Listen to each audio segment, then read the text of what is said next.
இந்த சமத்துவம் கொடுத்ததுக்கு பிறகு இன்னும் ஒரு வழி மேல ஆடாடு ஆடிடுச்சு. ஒரே தலைப்பு கிட்டத்தட்ட தோழர் சொல்லவே வேணாம், பட்டாசா வெடிப்பாங்க.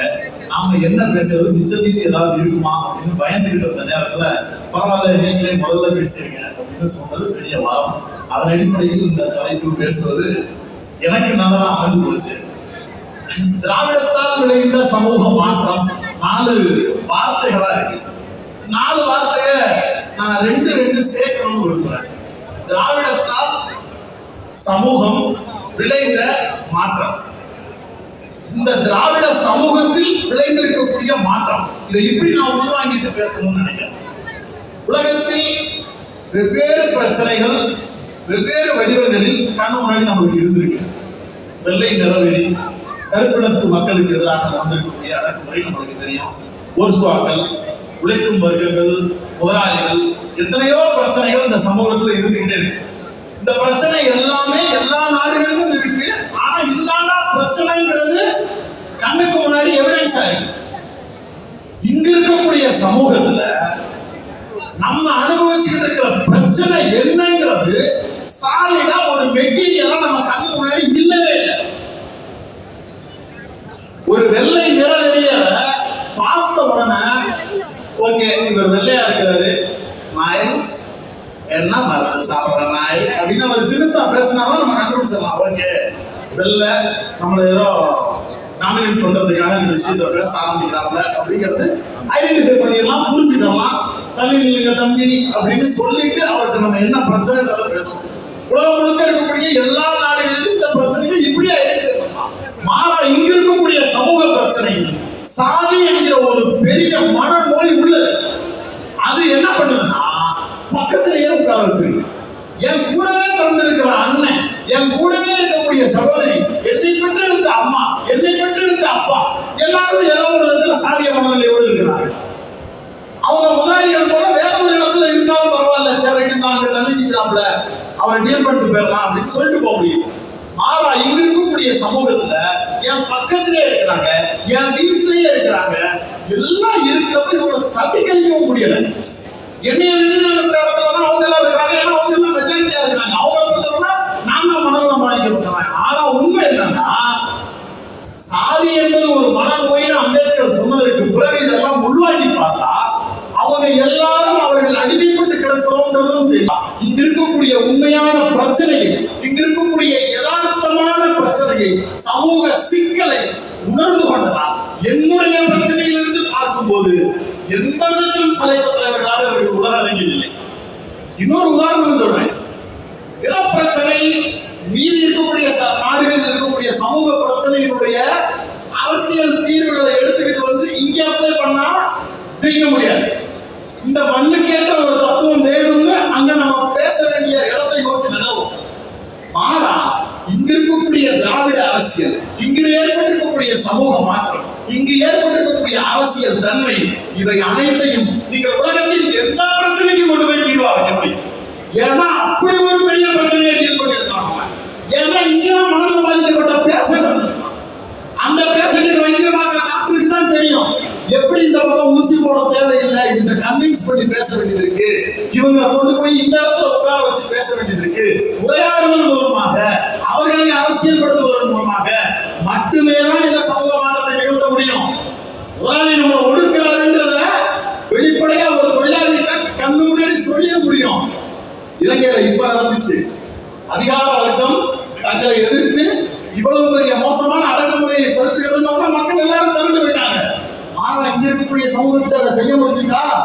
காலையில வெளியே போய் நின்று பேசிட்டு வருவாரு, அண்ணா ஒரு பக்கம் மேல போட்டு பேசிட்டு வருவாரு, பேசிட்டு புரட்சி தலைவர் பொங்கா போகுது அப்படின்னு நினைச்சுக்கிட்டு திரும்ப ஒரு காப்பி வர்ற செகண்ட்ல ஆள் இருக்க மாட்டாங்க.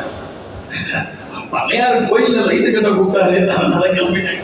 அப்பதான் அந்த கண்ணிய பத்த வச்சிருப்போம், அதுக்குள்ள தண்ணியை வந்து எரிக்கிற மாதிரி ஒரு சமூகமே அதுக்கு தயாரா இல்லை. ஏன்னா அவங்க அடிமைப்பட்டிருக்கிறாங்கன்றத புரிதலுக்கு உட்படுத்தி அவர்களுக்கு ஒரு அறுவை சிகிச்சையை நடத்துவதற்குண்டான சூழல் உடனடியா சட்டுன்னு நடக்கவே இல்லை. ஆனா அதை ஐடென்டிஃபை பண்ணப்பட்ட தலைவர்கள் திராவிட இயக்கத்தில் இருந்த தலைவர்கள். இந்த திராவிட இயக்கத்தின் தலைவர்கள் நோய் நாடி, நோய் முதல் நாடி, அது வரைக்கும் வாய்நாடி வாய்ப்பை செய்யறது போல நோயை கண்டுபிடிச்சாச்சு, நோய்க்கான பிரச்சனை என்னன்றதை கண்டுபிடிச்சாச்சு, தீர்வை நோக்கி நகரணுங்கிறத எடுத்துக்கோங்க. மாற்றங்கள் இருந்து பேசணும். நான் வந்து ரொம்ப முன்னாடி பார்ப்பனிய ஆதிக்கத்தின் கீழ் இந்த சமூகம் எப்படி இருந்தது, நீதி கட்சி வந்ததற்கு பிறகு நாம எவ்வளவு பெரிய மாற்றத்தை அடைந்தோம், இருக்கக்கூடிய முதலமைச்சராக இருந்த நாம எவ்வளவு பெரிய மாற்றத்தை கையெழுத்து போட்டோம், திட்டங்கள் கொடுத்தோம், எல்லாம் பேசுவாங்க. பேசுவதற்கு இன்னும் நிறைய தோழர்கள் அது கருத்துக்கள் குறித்து பேசுவார்கள். நான் இன்னும் ஒருபடி கீழே நின்று உங்க எல்லோரோடும் உரையாட விரும்புகிறேன். நான் அந்த காலத்திற்கெல்லாம் போகவில்லை, சமகாலத்திலிருந்து சில உதாரணங்களை சொல்ல விரும்புகிறேன். மத்திய பிரதேசத்துல 17 வயசு பையன் பீஃப் வச்சிருந்தாங்க. அவன் பீஃபே வச்சிடல, ஆனா அவன் பீஃப் வச்சிருக்கிறான்னு சொல்லி அவர் வீடு கொடுத்து தாக்கப்பட்டு அவர் மீது தாக்குதல் நடத்தப்பட்டது. மாடை வண்டியில ஏற்றிட்டு போனாங்க. இது அறுப்புக்காக போற மாடுன்னு சொல்லி அப்பாவையும் பையனையும் கட்டி வச்சிருச்சாங்க. இதே இந்தியாவில தமிழ்நாட்டின் கோயம்புத்தூரில் ஒரு சகோதரியை நீ எப்படி இந்த தெருவில் பீஃப் கடை போடலாம்னு சொன்ன போது அந்த சகோதரி வேலையே சொன்னார், பத்திரிகையாளர்கள் மத்தியில் சொன்னார், இது ஏன் நாடு, நான் அப்படித்தான் பீஃப் கடை போடுவேன், இது என்னுடைய உரிமை, என்னுடைய உரிமை, தடுத்து பாருன்னு சொன்னாங்க. யார ரோட்ல போற சாமானியரை பார்த்து சொல்லல, இந்தியாவே ஆட்சி செய்து கொண்டிருக்கேன் 56 இன்ச்சு எனக்கு இருக்கிறது சொல்லி வெற்று போராட்டங்கள் பேசிக் கொண்டிருக்கக்கூடிய இந்திய பிரதமரின் கட்சியில் இருக்கக்கூடிய ஒரு முக்கிய பிரமுகர் எதிர்த்து கேட்கும் போது ஒரு சகோதரி எனக்கு பின்னாடி என் ஜாதி இருக்கு, எனக்கு பின்னாடி என் மதம் இருக்கு, எனக்கு பின்னாடி ஒரு கட்சி இருக்குன்னு பேசல, இது என் ரைட்ஸ் பேசினாங்க.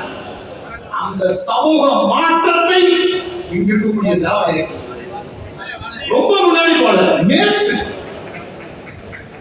மாலை ஒரு டிவி டிபேட் ஒரு சங்கி பேசுறாரு, இந்தியா சொந்தமானாங்க, பிறகு இந்துக்கள்லாம் இங்க இருந்தோம், இஸ்லாமியர்கள் எல்லாம் வந்து தங்களுக்கு ஒரு தனி நாடு வேணும்னு கேட்டாங்க.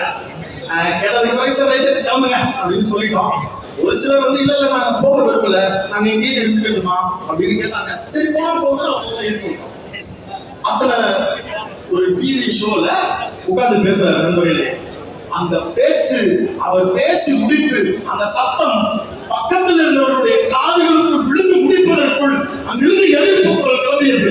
இந்திரகுமார் என்கிற ஒரு ஊடகவியலாளர் பேசியதற்கு அப்துல்லா தேவைப்படவில்லை நண்பர்களே, பேசியதற்கு ஒரு இம்ரான் தேவைப்படவில்லை, அந்த எதிர்வினையை ஆக்குவதற்கு இந்திரகுமார்.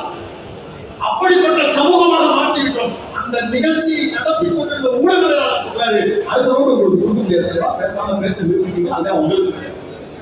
அப்படிப்பட்ட சமூக மாற்றத்தை நிகழ்த்தி காட்டியிருக்கிறோம். ரொம்ப சிம்பிள்.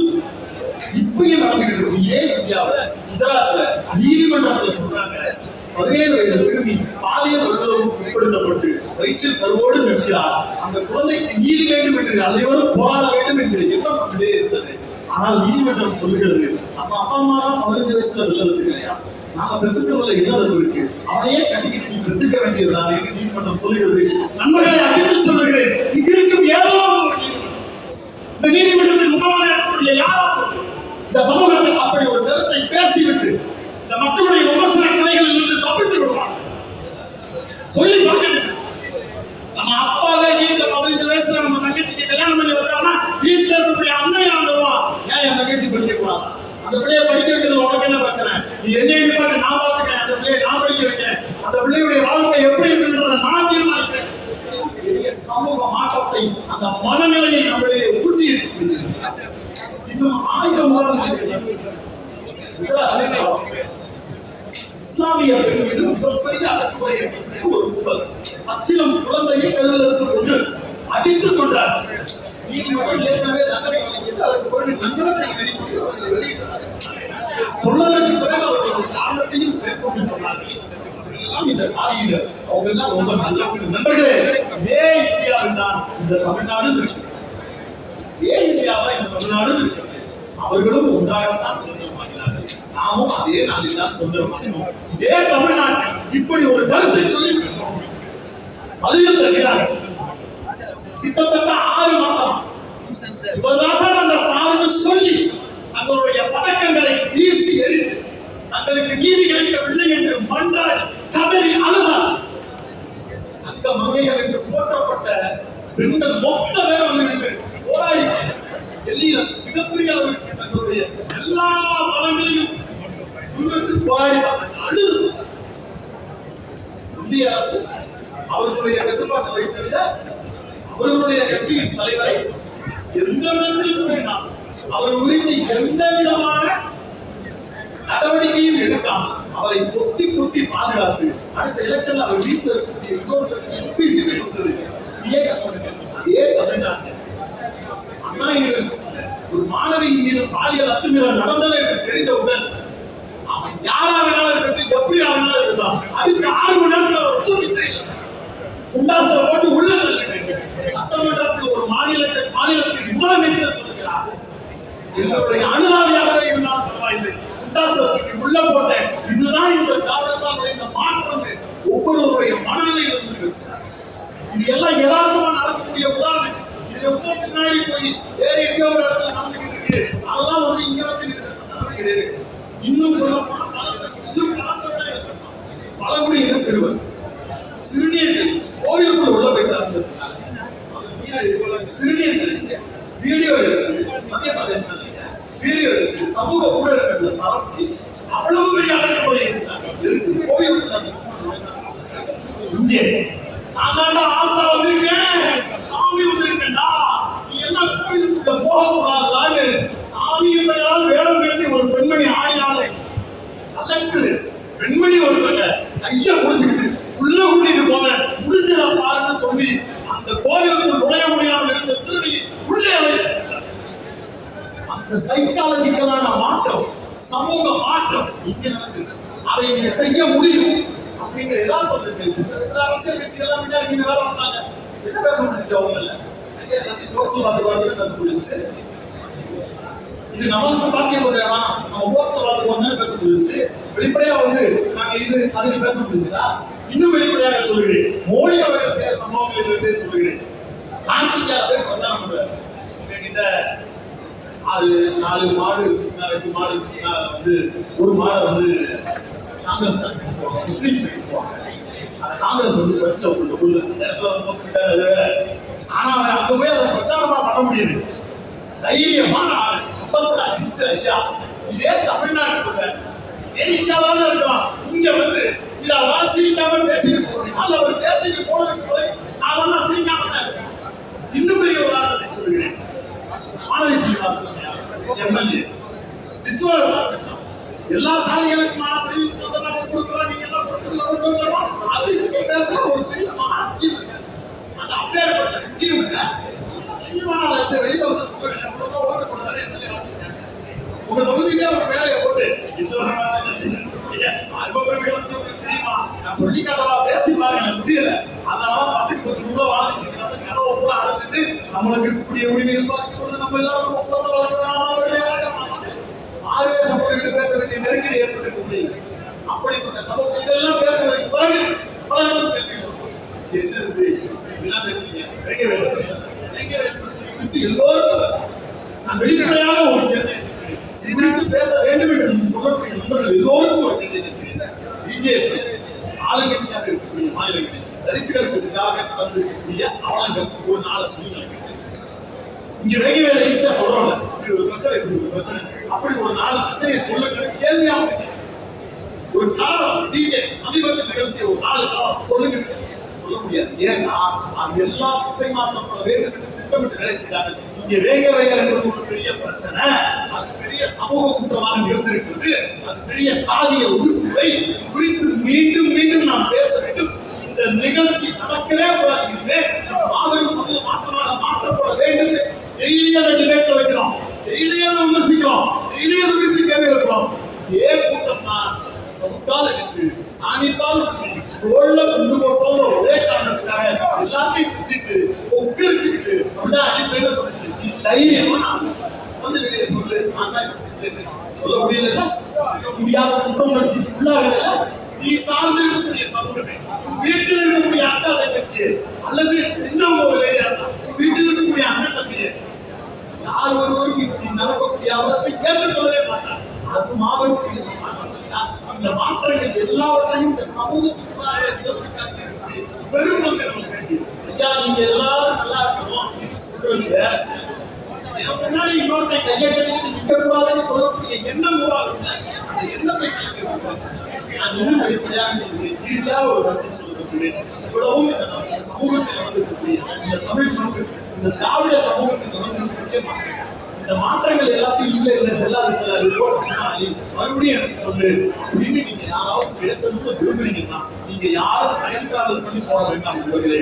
உங்கள் எல்லோருக்கும் ஓப்பன் ட்ரெயின் டிராவல் பண்ணுவதற்கு ஒரு டிக்கெட் எடுத்து தருகிறேன். அயோத்திக்கு சென்று வாருங்கள். நீங்கள் ரிசர்வ் செய்திருக்கக்கூடிய சீட்டில் நீங்கள் உட்கார்ந்து ஓய்வெட்டு வாருங்கள். ஆய்வு கட்டுரை எல்லாம் எனக்கு வேண்டாம். அதை மட்டும் நீங்க செய்யுங்க. நான் இதை சொன்னதால ஏதோ மக்களை முட்டாளாக்குறாங்க அப்படின்ற எண்ணத்தை வந்து சொல்லவில்லை. இங்கு ஏற்படுத்த வேண்டிய சமூக மாற்றத்தை நிகழ்த்துவதற்கான அந்த பெரியார், அந்த அம்பேத்கர், கலைஞரும் இருந்தது போல அவர்களுக்கு ஒரு வலிமையான தலைவர்கள் அந்த சமூக மாற்றத்தை நிகழ்த்துவதற்கான சூழலை அவர்கள் வாய்க்கப்படவில்லை. இங்கு வாய்க்கப்பட்டோம், அனைத்தையும் அனுமதித்துக் கொண்டிருக்கிறோம். இந்த சமூக மாற்றத்தை அடுத்த கட்டத்திற்கு எடுத்து போவதற்காக இந்த திராவிட மாதம் இருக்கிறது. இந்த சமூக மாற்றத்தோடு பயணிப்போம். அடுத்த கட்டத்திற்கு நம்முடைய ஒவ்வொரு வாழ்க்கையும் எடுத்துச் செல்வோம். நன்றி.